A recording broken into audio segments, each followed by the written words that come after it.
மாசி மாத அமாவாசை அன்று வருகின்ற சூரிய கிரகணம் அன்று நாம் செய்ய வேண்டிய பரிகாரம்.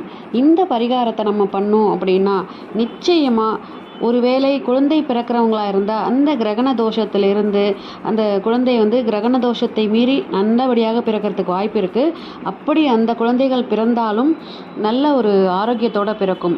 அது என்ன பரிகாரம் அப்படின்னு பார்த்துடலாம் வாங்க. சூரியனை குறிக்கக்கூடிய தானியமாக தான் கோதுமை உள்ளது. சூரியனுக்கான உலோகம் செம்பு.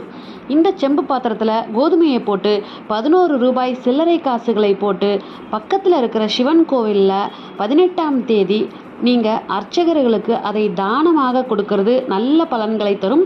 சூரிய கிரகணத்திற்கு பிறகு கணவன் மனைவி இருவரும் தள்ளி இருப்பது நல்லது. இந்த காலகட்டத்தில் கணவன் மனைவி சேர்ந்திருந்தால் இப்போது பிறக்கும் குழந்தைகள் கிரகண தோஷத்தில் பிறப்பதற்கான வாய்ப்பு ஏற்படும். அப்படி பிறக்கும் குழந்தைகளுக்கு உடம்பில் ஏதாவது ஒரு பாதிப்புகள் ஏற்படுவதற்குண்டான அபாயங்கள் உள்ளது. இதை தவிர்ப்பதற்காகத்தான் இந்த பரிகாரம். நீங்கள் 18ஆம் தேதி அன்னைக்கு காலையில் போயிட்டு சிவன் கோவிலில் நவகிரகங்களுக்கு அர்ச்சனை பண்ணிக்கிறதும் நல்லது.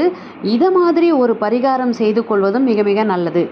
இது போன்ற ஆன்மீக தகவல்களை பெற நம்ம சேனலை உடனே சப்ஸ்கிரைப் பண்ணி சப்போர்ட் பண்ணுங்கள். நன்றி, வணக்கம்.